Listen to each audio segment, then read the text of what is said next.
The December meeting of the Capital Program Oversight Committee meeting. Mr. Spiro, do we have any public comments? Yes, we do, Mr. Chairman. 3 public speakers. The first is Lisa Daglian. Jump in. Hi, good afternoon. I'm Lisa Daglian, the Executive Director of the Permanent Citizens Advisory Committee to the MTA, or PCAC. So we've called the $51.5 billion capital plan a rider's dream come true, and we look forward to seeing it fully implemented with its range of programs. We did hear a lot today about a lot of questions raised about the operational costs of East Side Access, which is not included fully in the budget, although we heard later that it is, so I'm not quite sure.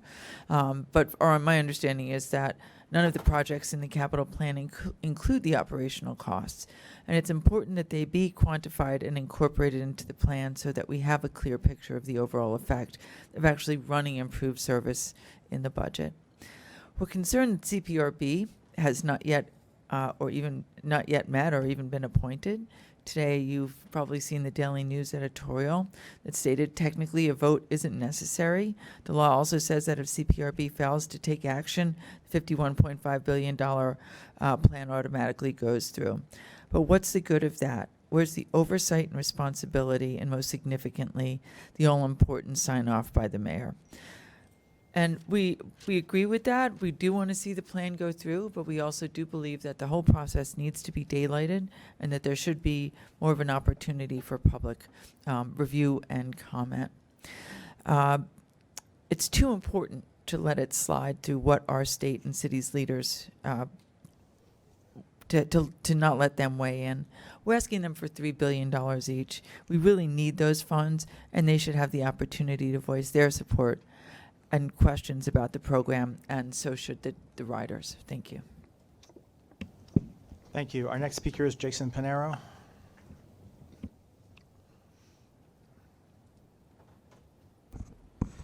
Hi, Pat. I hope that you're feeling better after what happened to you in your arm.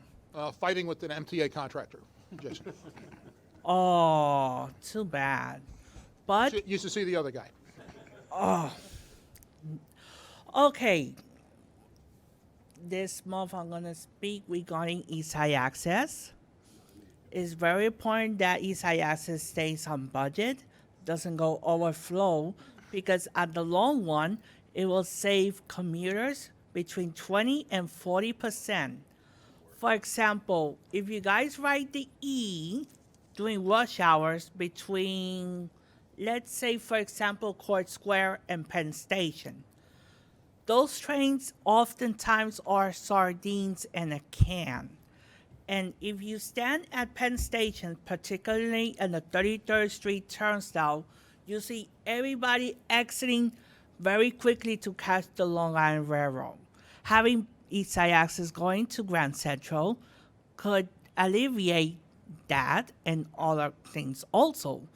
Also, Penn Access, I want to see 4 stations in my favorite part of the Bronx. That's the East Side. That is forgotten by other things. And phase 2 of 2nd Avenue Subway, Jano, I hope that you keep giving us surprises, not like your predecessor that left us with a lot of questions but no answers. So with that in mind, I'll see you guys on Wednesday morning. Thank you. Thank you. Our last speaker is Omar Vera.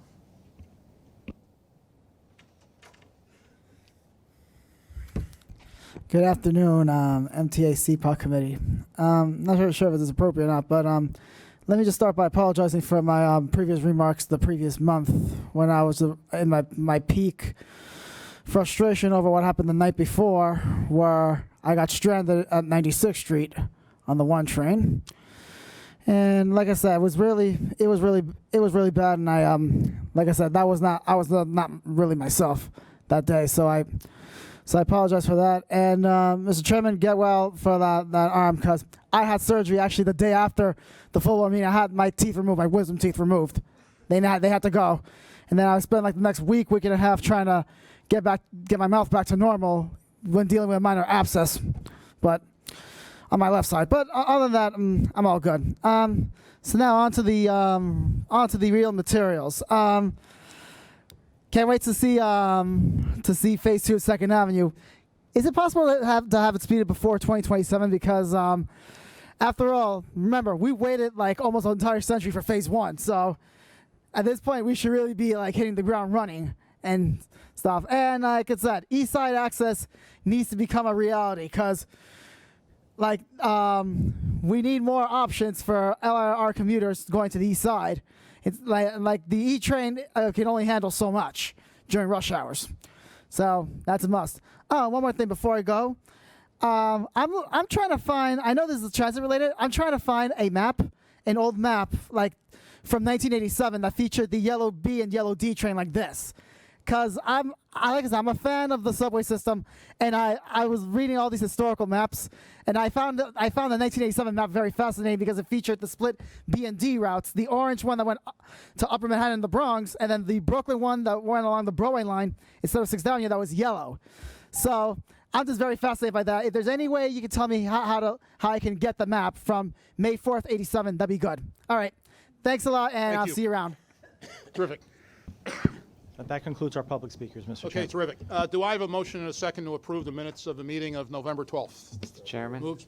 Andrew. can I just make a couple of corrections? Please. So that it reads correctly under the update on track and switch.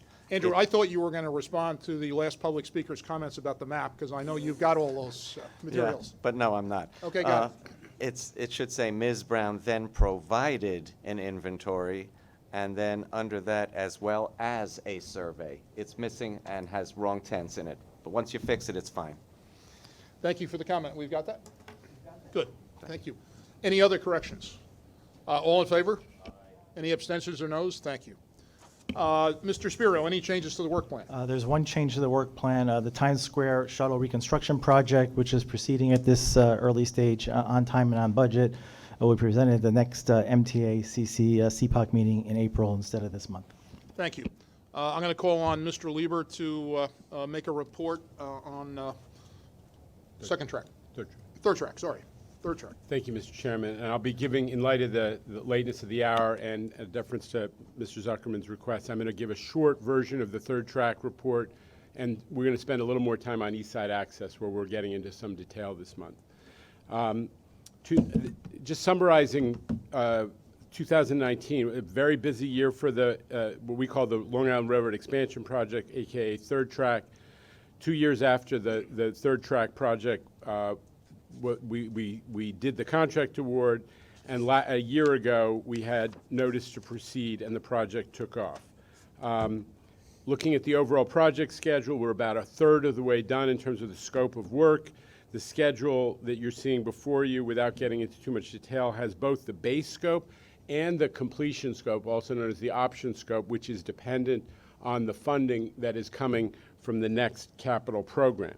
And since we last met, one highlight in terms of our continuing effort to advance the schedule is that we accelerated the new Hyde Park station by building a temporary 10-car platform, and that'll enable us to finish all the new Hyde Park station work a little bit earlier and shorten the duration of the impact to the community. That's not the right slide. I'm moving too quickly. Okay, financial summary. As I said, we're still waiting for the remaining $538 million that is coming in the 20 to 24 capital plan in order to fund the full completion scope. But the takeaway overall from these slides is that the project remains on budget and on schedule. How are we doing that? Quickly. Change orders. We're managing risk. This is the fundamental, the essence of project management. One of the major risks is obviously change orders. This board has heard about it for years, and we've talked about it a lot since I joined up. We're tracking them very closely. We had only 14 change orders when we last reported in July, and now we're down to 13, which is, I dare say, compared to some of the other mega projects that you've seen over the years, a really small number. And the net on those change orders, as I continue to remind everybody, sometimes to the point of being repetitive, is that we are actually, the government is ahead. We have net credit from the change orders. Risk mitigation. Some of the other we're identifying new ways to mitigate risks, and we're identifying new risks as we advance the project. One of the examples of a newly identified risk that's portrayed on this slide is delivery of materials.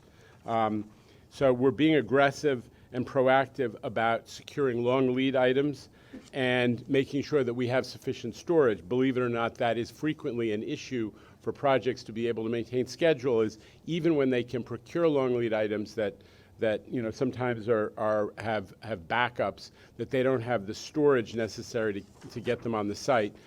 We're addressing that one a newly identified risk aggressively.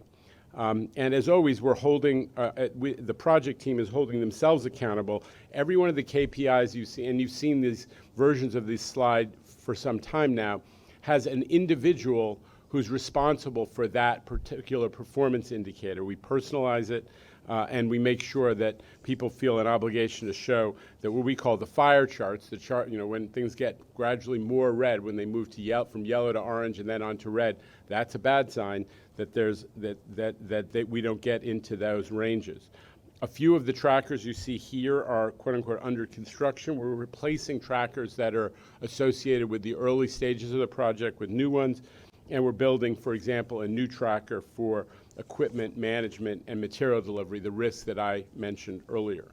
So that's all about 2019. Looking ahead to 2020, we anticipate opening the new Mineola Harrison garage, which is going to add 540 new spaces to what's available in Mineola, adjacent to the station.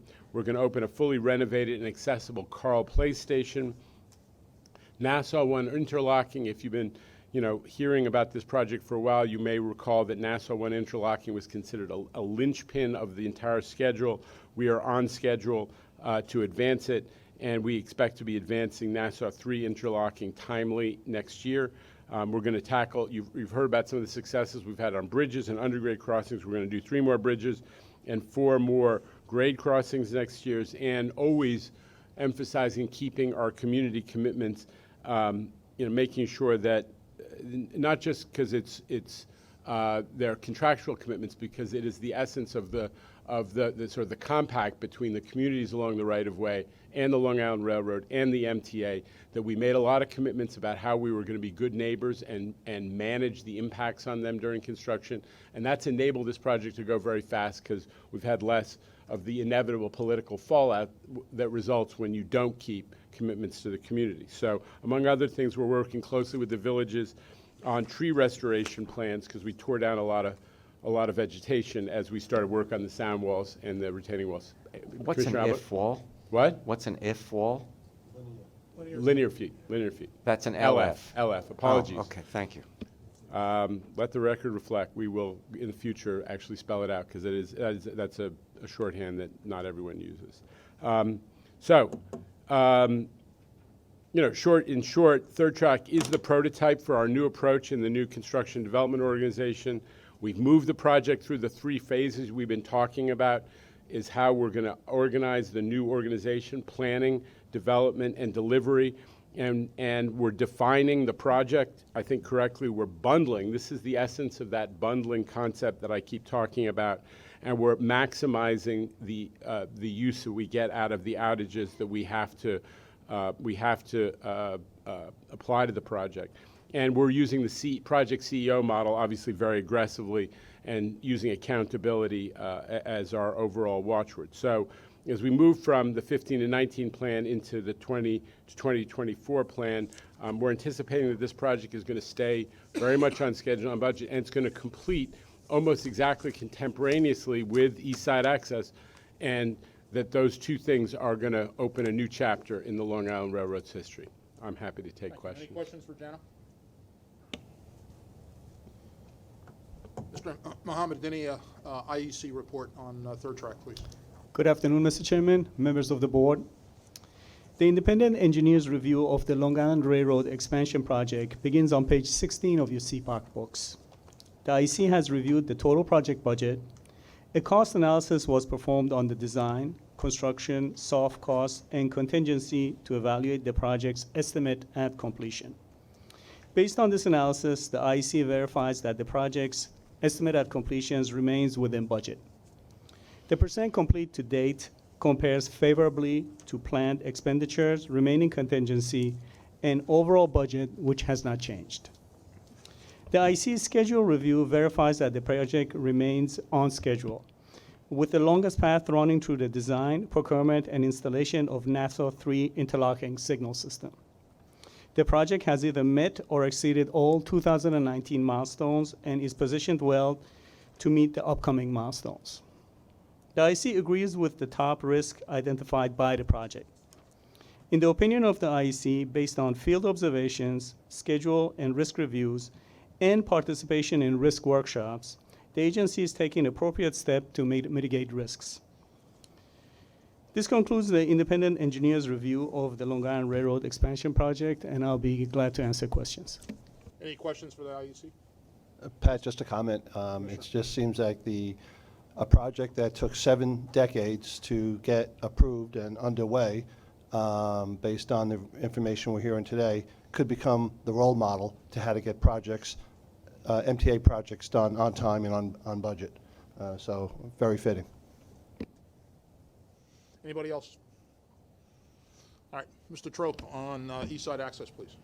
Thank you, Mr. Chair. So East Side Access, there's a lot of progress, and we do remain committed, absolutely focused to the 2022 finish.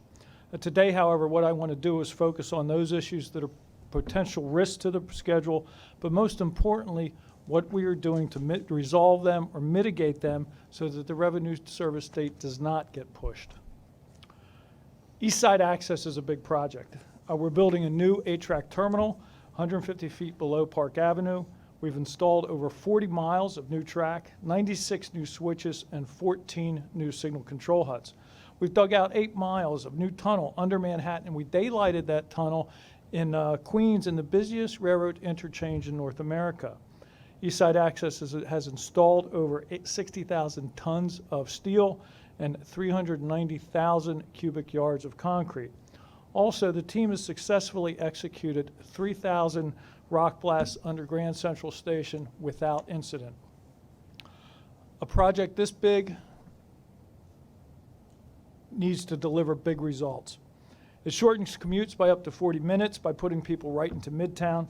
It provides Long Island access to a Midtown workforce through meaningful reverse commuting. East Side Access has the potential to increase frequency of train service to Manhattan by 45%, and it is just as critical as Gateway in that it provides a redundant rail tunnel under East River. Again, we are committed to the 2022 service date for our Long Island Railroad passengers. What I want to do right now is look at some of the progress we have made towards that commitment. This is the yard where Long Island Railroad trains will hold during midday and get light cleaning services and inspection, and that's what it looks like now. This is the BC Tunnel approach. We're removing the cutter head. Connection to the Grand Central Terminal dining concourse getting close to completion, and the terrazzo floor is getting ready to be installed. And here we have the near completion of the long escalators from the concourse to the mezzanine. And here we are down at the progress at the platform level. Back in April 2018, when we reset the budget to $11.1 billion, we included contingency in anticipation of having to pay for problems that we inherited on existing contracts. In the following slides, I will lay out some potential risks the project is currently facing and what the team is doing to be certain that they won't affect our targeted service date. So we are managing the program by ensuring that we are making those milestones, but also reviewing the integration of those milestones to subsequent activities so that we understand what their effects are on other portions of the project. CM 014B is the concourse contract, and we have done well in making most of the milestones. If you'll notice, the first red on this is the chiller, and it has consumed 2 months of float according to our November 1 schedule, but we will recover that through mitigation by the reduction of the approval and submittal times and shortening subsequent tasks by doubling or accelerating testing efforts. As ESA progresses, we're moving away from the heavy civil construction to the installation of systems, and it's a lot of systems, as you can see. All of these systems, all of them need to share information, most of which is related to the safety, security, and the movement of trains. Much of our program risk, as the IEC will confirm, is related to the testing of these important networks and how they integrate. Obviously, critical infrastructure needs to be in place prior to commencing testing, and this is our focus, to get ahead of all the infrastructure issues that can affect system certifications. Systems are dependent on two things: conditioned air and power. We ran into some problems with power. As a facility power substations B30 and B20 were being energized, they were found to have quality issues with wiring both on the factory side and on the field side. This meant that both substations must have each wire and each piece of equipment checked and recertified prior to being put in service.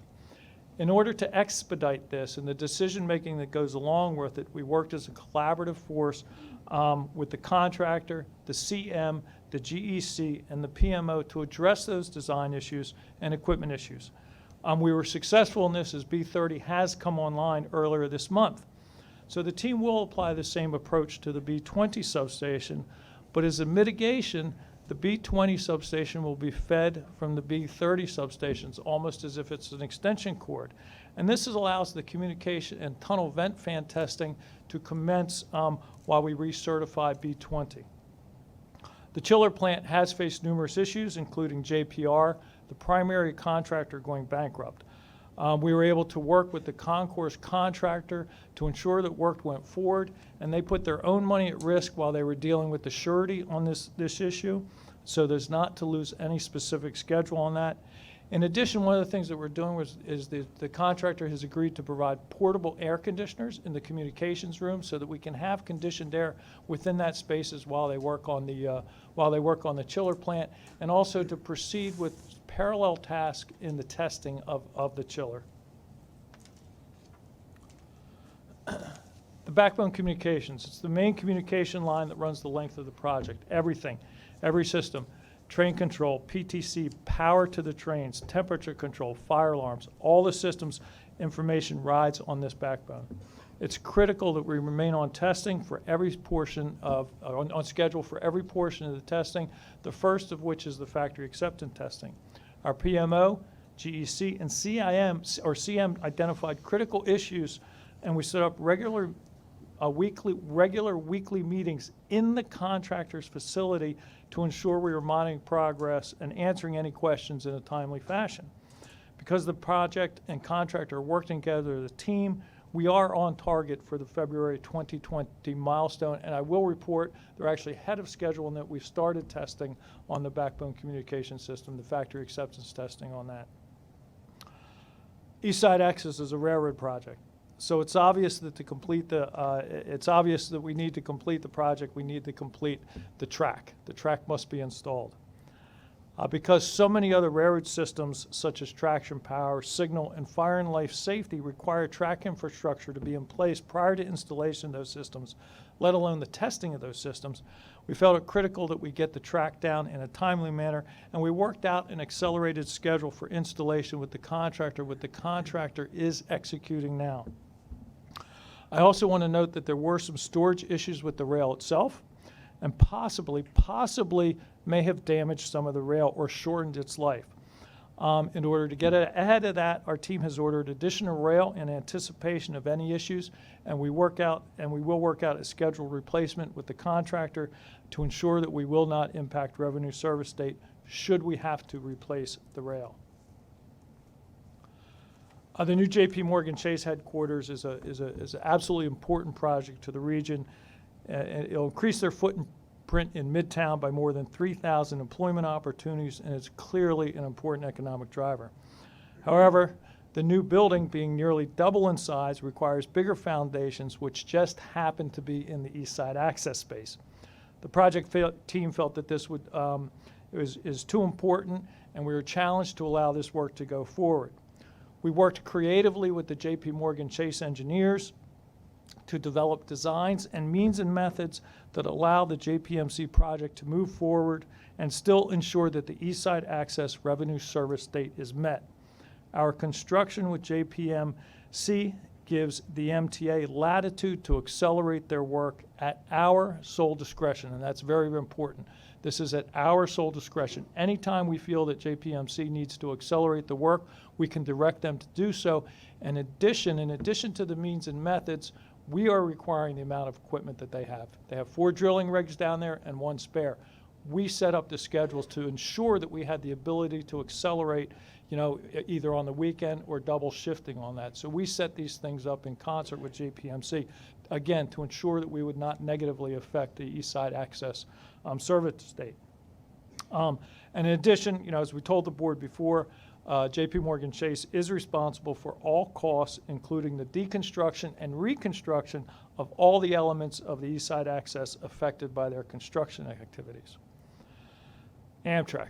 So availability of Amtrak protection and force account continues to remain a risk to the project, particularly as we move forward with the regional benefit of the eastbound reroute, which significantly benefits Amtrak for this work. We have worked closely with Amtrak to allow contractors, which is normally not the case, to perform catenary installation that is usually required to be done by their Amtrak linemen. And the East Side Access team is also the facilitator. We're the facilitator of an overall regional schedule for the New York zone, which identifies all work activities on the right-of-way to Trenton to just outside Harold Interlocking and the required force account personnel to accomplish those work activities. This concludes my comments on the East Side Access, and if there's any questions, thank you. Can I just ask one question? I apologize that I'm relatively new and certainly new to the East Side Access issue, other than a wonderful expedition that I had with Jano, seeing the work being done, the extraordinary work being done. But we had this conversation this morning about the labor cost of East Side Access and the need for over 900 workers ultimately, and of costing over $200 million, and revenues at best being estimated like at $75 million, well less than the labor costs. It seems to me one of the most exciting, to me, elements of this is the 40 minutes from Grand Central to JFK. And because there seems to me is the real opportunity for huge changes in the behavior of how people act and how they commute. That's not a single ride? You get in at Grand Central and you wind up at JFK? How will that work? It's that you get on the air train at Jamaica, which is a pretty convenient connection. You get off if you've been to Jamaica Station, you get up, you go upstairs to the bridge and walk across, and you get right into the air train. But I think that up to now, partly because Penn Station is a difficult place for a business traveler or a tourist to navigate, there hasn't been that as much incentive for that group of travelers to use the Long Island Railroad to access JFK. We think with this new station, with the opportunity to really communicate more effectively, to manage to have a more seamless ride, that we're going to get a lot of business travelers and a lot of tourists, and it's a little faster to Jamaica. So that's the opportunity, and happy to get into it, but that's the idea. So let me just say, and obviously this is for another Sure. time, but it seems people are carrying large bags, lots of weight that they need to move from one train to another, and it seems to me making that transition and that expedition as simple as possible ought to be a central focus for us to try and recover some of the costs, of the huge costs that have gone into this. And I would want us to pay a lot of focus on getting that commuter from Grand Central to JFK in a really meaningful and effective way. Point taken. Thank you. Anybody else? Okay. Ms. Rivera on East Side Access, please. Sure. Good afternoon, Mr. Chairman and members of the board. Take care. The IEC's analysis indicates that the $11.133 billion estimated completion forecasted in April 2018 remains adequate to support the December 22 revenue service date. With respect to schedule, the IEC continues to forecast 6 months of program schedule contingency remaining to the December 22 revenue service date. The IEC agrees with the major risks as cited by the project team in its report and appendix. The IEC remains concerned with respect to the installation and local testing delays that are impacting the start of IST. If not mitigated, the result could result in a consumption of 2 additional months of program schedule contingency. The project team continues to develop systems installation and testing tools that include a database, master submittal log, and testing schedule to facilitate monitoring and reporting. These tools need to be completed in order to validate the 16-month integrated system testing schedule. As the project team moves forward in its efforts to accelerate the systems installation and testing work, the IEC recommends the additional resources to strengthen project management and quality control, in particular, increase quality control assurance and inspection staff, and identify a phase lead and manager for all tunnel installation and testing work, including track, signal, and traction power. This concludes the IEC's report. Thank you. Neil? Ms. Rivera, can you quantify 2 months contingency, please? Dollar-wise? I don't have that number with me, but what we're saying is right now we see a 6-month contingency remaining to the December 22 date, and we're saying if there is a risk, right now they're trying to mitigate the chiller delay. If they do not, it'll be an additional 2 months. I don't have that cost right now. 2 months. I think it's 2 months. The risk that they've that they're articulating, which we believe, the team believes they can address, is a reduction of 2 months of the schedule contingency. That's no. I mean, look. It's not additional cost, and in fact, the contingency, as the IEC has said, is adequate to cover the cost. But we want to get this. We don't want to be letting slip any contingency. That's something we have to address aggressively, right? Any Yeah, other absolutely. questions? And in regards to the chiller, again, the things that we're doing there is we're mitigating the chiller, the installation. Okay. So, okay. Not yet. Any other questions? Okay. Tim, Second Avenue Subway Phase 2, please. Good afternoon. Phase 2 Second Avenue Subway will extend service from 96th Street to 125th Street. We'll have 3 new stations, 2 on Second Avenue, 1 at 106th, 116th, and then a station at 125th in Lexington. Sorry, looking at that map, shouldn't the lower stations be Chatham Square and Hanover Square rather than Street? Yeah, we'll look at that. All right, we're busted. We're going to fix it. Moving on to the next. For the benefits.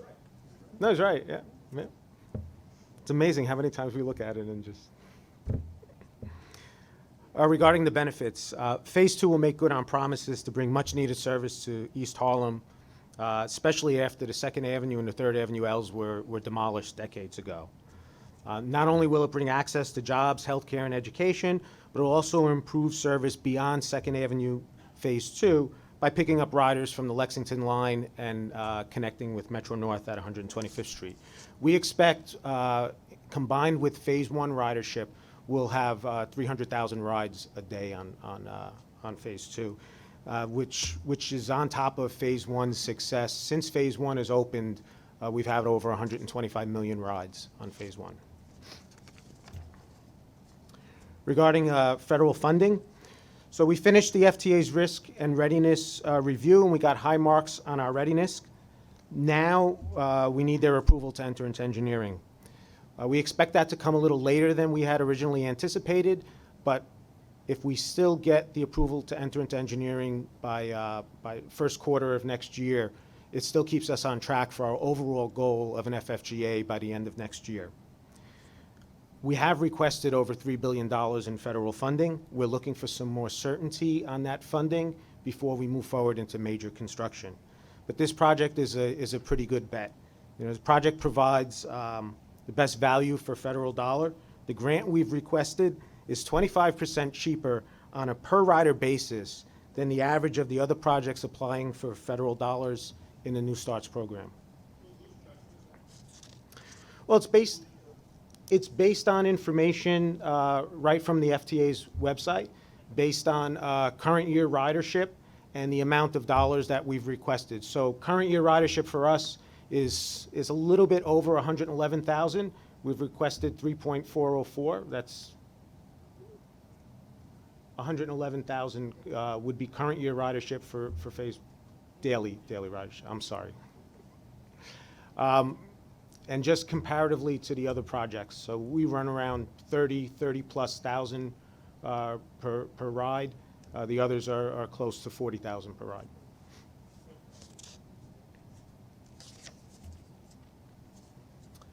Addressing cost containment. So we're taking aggressive actions to improve our budget and schedule performance. We've already achieved up to $1 billion reduction in our project's estimate by limiting the amount of excavation and underground work, by reusing the existing tunnels that were constructed in the 70s for the 116th Street station, and by minimizing the amount of underground work for the 125th Street station. Now we have efforts, further efforts that were spearheaded by Jano and Andy. We've created several joint task force meetings, working groups with transit to address all the different areas of design, mechanical, structural, power systems, communications, looking for additional areas where we can innovate and where we can reduce costs. We've come up with at least 50 more concepts that we're studying, and we're hopeful that we'll come back and report some more cost containment and reductions. We're also exploring our options for value capture. For design progress, our design contract is on schedule and within budget. The goal is to be ready to start work on the advanced utility relocation contract and be ready to put out the major structural work as soon as federal funding is resolved. We have an active public outreach effort, and we're continuing to engage elected and major community stakeholders, as you can see from the statistics in the presentation. That concludes my report. Oh, just a quick one, because I just haven't spent the time to understand the design detail. What is the linkage, if anything, between the Metro North Station and the 125th Street? I know right now you just go for a walk. Is there anything we're doing that's actually going to connect the two, or is it still? It'll be a much shorter walk. We'll have an entrance right at Park Avenue and 125th Street. I'm going to ask a similar question, where there's going to be enclosed connections to the 456 and Metro North, but Well, the connection will be at the street, so you will still have to come off of Metro North down to the, below the street. viaduct. Yes. But it'll be at Park Avenue, right? And we view this as important. I mean, it's under, sometimes forgotten, but because of the Metro North's fastest ridership growth is in the reverse commuting to Westchester and Connecticut. We really want to make sure that that connection is facilitated so people who live in East Harlem will have more options for pursuing employment, education, or otherwise. So that's a big piece of this project, for the reverse commuting concept. Anybody else? Mr. Haggis, IEC report on Thank you, Mr. Chairman. Since our last remarks to the committee in July, I've got 3 points I want to make. First, the project team is kept on track for obtaining a federal funding agreement by the fourth quarter of 2020. The start of final design and construction will depend on that agreement, as well as the forthcoming approval of the 2024 capital program for MTA. Additionally, we've observed that cost containment, cost reduction remains a major focus of the project activities over the last few months, as evidenced by the reports on value engineering and on progress with the working groups with New York City Transit. And finally, as was noted, the FTA completed their draft report on the project's risk. The report indicates that the top risks of the project's success include market conditions for large design-build contracts, unanticipated geotechnical conditions, and management of systems integration and testing issues. Those are my remarks for today. Any questions for the IEC?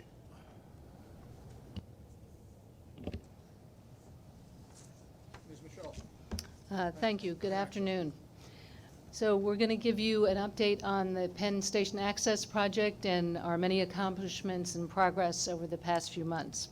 As a quick refresher, as we know, Penn Access will give residents from the East Bronx and Connecticut and Westchester direct access to Manhattan's West Side. The project includes 4 new ADA-compliant Metro North stations in the East Bronx. And we're going to be optimizing the existing infrastructure, the Amtrak infrastructure. We will be building on the underutilized Amtrak right-of-way, and we'll be getting people to work, to educational centers, and to shopping districts with considerable time savings. So a quick snapshot shows these remarkable time savings that we'll gain with the project. If you look at Co-op City, you'll see between Co-op City and Penn Station, a customer will enjoy about a 45-minute savings per trip. And when you add this up, this translates into 7.5 hours a week for a commuter, not inconsequential. We'll also see considerable time savings across the board, meaning that reverse commutes will also allow people to go to Westchester and Connecticut, opening up considerable employment opportunities. So since we last met with you, we've been advancing the environmental work, the engineering, and the pre-construction activities.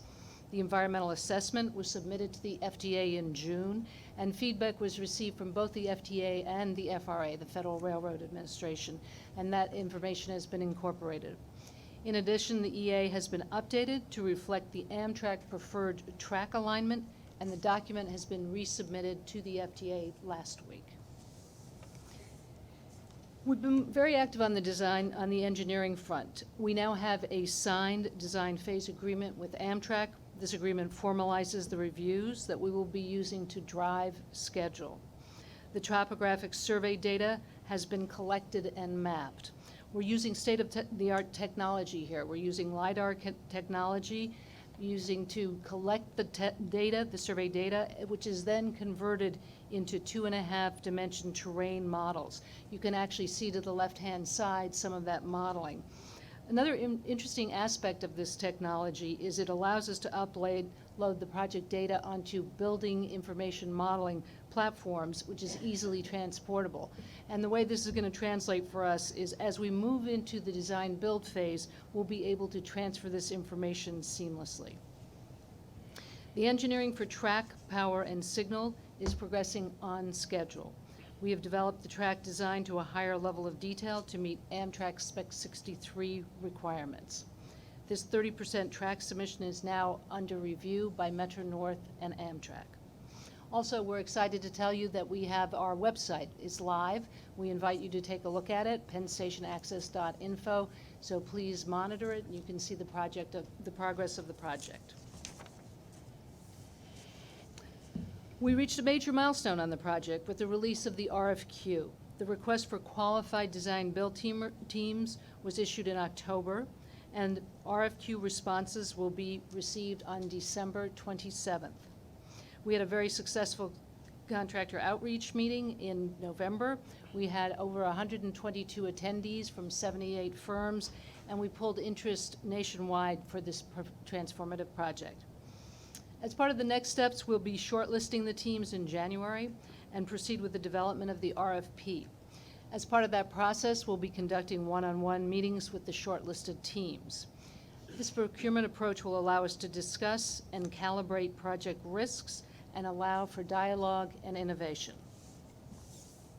We're working actively on numerous fronts concurrently with the engineering work as we advance the pre-construction activities. We are negotiating the construction phase agreement with Amtrak, which will be the key to driving the schedule. We are focused on outages and resource availability for the project. In parallel to these negotiations, our geotechnical investigations are well underway. You can see some of the activities in the snapshot to the left. We have completed 101 of the 140 borings, and so actually at this count, we are now 72% complete and on schedule to finish this work in January. As the project progresses, the team is evaluating the risks head-on and developing concrete mitigations. Key risks include the following: track alignment approval. As per FRA requirements, we need stakeholder sign-off from both the passengers and the freight rail operators. Amtrak at this time is actively working with the freight operator tenant CSX to get their concurrence on the track alignment. We're working on a legacy system. AC power upgrades are required to accommodate both Amtrak and Metro-North. We are developing and evaluating engineering solutions to satisfy both rail operators and to share the associated costs. Lack of adequate force account is also a major concern. MTA is proactively developing and funding a program to train Amtrak forces in order to mitigate this risk. And we recognize that there's a lot of active railroad in the region, so this spells limited contractor competition. Under MTA Construction Development's leadership, we are using a streamlined new way of doing business at the MTA, including empowered decision-making and expedited contractor payments. As we look ahead, the next year is an important year for us. We are driving engineering, environmental work, and the design-build procurement. Key activities include shortlisting the design-build teams, completing preliminary engineering design, and negotiating the design-build contract. We will also be getting the environmental finding of no significant impact, the FONSI, and this will allow us to start construction. Our team is committed to delivering this transformative transit project to our ridership community, and we thank you for your continued support and commitment to the project. Any So if I questions? can just add one thing on what, we all know is a major risk because we're operating on Amtrak's railroad, is the outages and the resources. And I've had, I'm having real-time discussions with Amtrak leadership about that, and I am optimistic that we will come together with them on a schedule that supports the projects, the project schedule that we want to be able to deliver.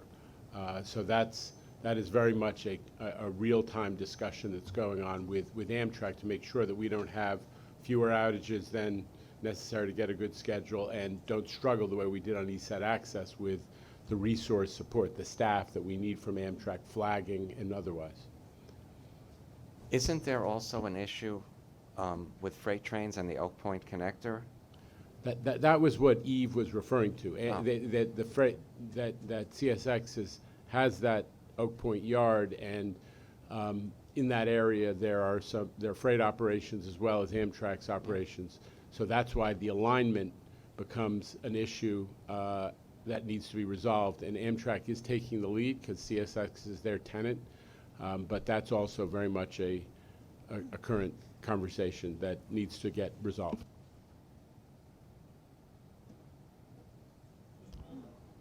Thank you. When we last reported on this project to the committee, I spoke about the criticality of obtaining full stakeholder concurrence on track alignment. In order to maintain schedule commitments, design is proceeding with Amtrak's preferred alignment at a risk. This is due to the not yet resolved objections to this alignment by one of the stakeholders, CSX Freight, who is a tenant to Amtrak on the Hellgate line, which we just discussed. The procurement phase has begun concurrent to design with the release of an RFQ to interested design-build teams. Anticipated issuance of the contract late next year will be dependent on completion of the environmental review process and CPRB approval of the MTA capital program. And that concludes my remarks.